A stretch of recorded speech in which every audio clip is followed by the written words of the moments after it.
মেটাচ্ছেন একের পর এক সেলফির আবদার, সঙ্গে করছেন ভোটের আবেদন, আবার সুযোগ পেলেই নর্দমার জমা জল, ভাঙা কল দেখিয়ে তুলে ধরছেন এলাকাবাসীর দুঃখ দুর্দশার ছবি। সব মিলিয়ে শুক্রবার সকালে হাওড়া 47 নম্বর ওয়ার্ডে জমজমাট রুদ্রনীল ঘোষের প্রচার। তিনি নেতার সঙ্গে অভিনেতাও বটে, সেই কারণে তার কাছে ছবি তোলার আবেদন আবদারও অনেক বেশি। একই সঙ্গে এদিনও রুদ্রনীলের প্রচারের মাঝে তুলে ধরলেন এলাকার বেহাল অবস্থার ছবি। প্রচারের সময় সংবাদ মাধ্যমকে তিনি জানিয়েছেন, এলাকার মানুষ স্থানীয় কাউকে চাইছেন যে তাদের সমস্যা বুঝবে। একই সঙ্গে মানুষ একটি স্বচ্ছ ভাবমূর্তির দল চান। আমার বিশ্বাস মানুষ এবার পরিবর্তনের পক্ষে রায় দেবেন। আর তারা পরিষ্কার চাইছিলেন যে অন্তত একটু পরিচ্ছন্ন ভাবমূর্তির একটা দল আসুক, পরিচ্ছন্ন ভাবমূর্তির তার ক্যান্ডিডেট আসুক, এবং যে আমাদের এই এলাকা চেনে, বাইরের লোকেরা কম বুঝতে পারেন। তো ফলত মানুষের একটা আবেগ তো রয়েছেই, কারণ তারাই বাবাইকে রুদ্রনীল ঘোষ বানিয়েছে, তো ফলত এটা তো তাদের আবেগ। বিপক্ষ প্রার্থী প্রসঙ্গে রুদ্রনীল ঘোষ জানিয়েছেন, এবার এখানে যিনি প্রার্থী হয়েছেন তিনি এত লুট করেছেন যে আগের বিধানসভা কেন্দ্রে তাকে আর প্রার্থী করা হয়নি। পরিবর্তে তিনি এখানে দাঁড়িয়েছেন। বালির লোক দাঁড়িয়েছে বলেই তিনি শিবপুরে এসেছেন রিটে। বালিতে তার বদলে যাকে প্রার্থী করা হয়েছে তাকে মানুষের কাছে গিয়ে ক্ষমা চাইতে হচ্ছে। মনোজবাবু এখান থেকে পালিয়েছেন। আমি জয়ের বিষয়ে আত্মবিশ্বাসী। কারণ তৃণমূলের এমএলএ এত লুট করেছে, ওরা দলের নিয়মই তাই, সেই জন্যই করেছে। সে এখান থেকে দাঁড়ায়নি, পালিয়ে গেছে, ঠিক আছে।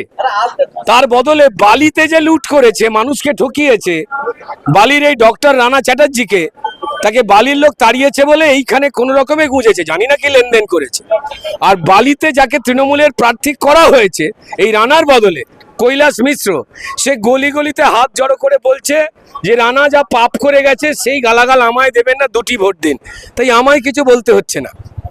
এখান থেকে মনোজবাবু পালিয়ে গেছেন, তার নামে মানুষ পোস্টার মেরেছিল তোলাবাজির জন্য। তারপরে রানাবাবু এসেছেন, তিনিও আর এক, তিনি বালিকে যে ডুবিয়েছেন, বালির লাগোয়া তো শিবপুর বিধানসভা, তাই ওপাড়ায় কি হচ্ছে, ওপাড়ায় কাঁঠাল পেকেছে, এপাড়ায় গন্ধ ছেড়েছে, সবাই জানে যে টুপিবাজিটা কি চলছে।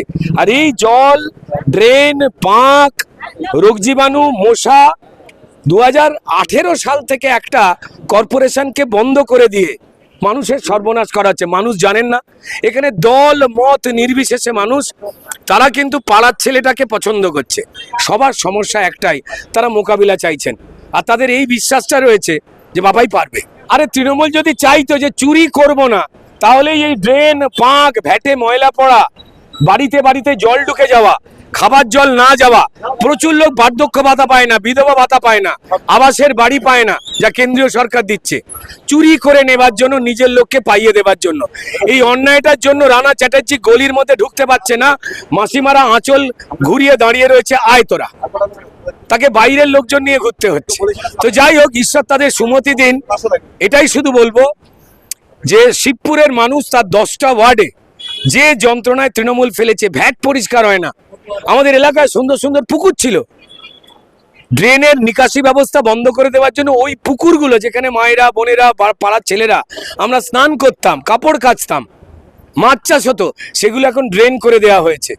প্রত্যেকটা টাকা আসতো মানুষের ট্যাক্সের টাকা, তৃণমূলের কোনো পৈতৃক সম্পত্তি নয়। সেই টাকাগুলো যদি খরচ করে তাহলে তো এগুলো পরিষ্কার হবে, আর যদি খরচ হয়ে যায় তাহলে তৃণমূল চুরি করবে কি? তৃণমূলের তো একটা আছে না, বনেদি বংশ, চোরেদের, যে সে বংশ তো নয়। তো তাই পরিষ্কার মানুষ এই চোরেদের তাড়াতে চাইছে। দল মত বলে যারা তৃণমূলকে ভোট দিতেন তারাও চাইছেন যে অন্তত পরিষ্কার পাড়ার ছেলে রুদ্রনীল ঘোষ বা বাপাই সে আসুক।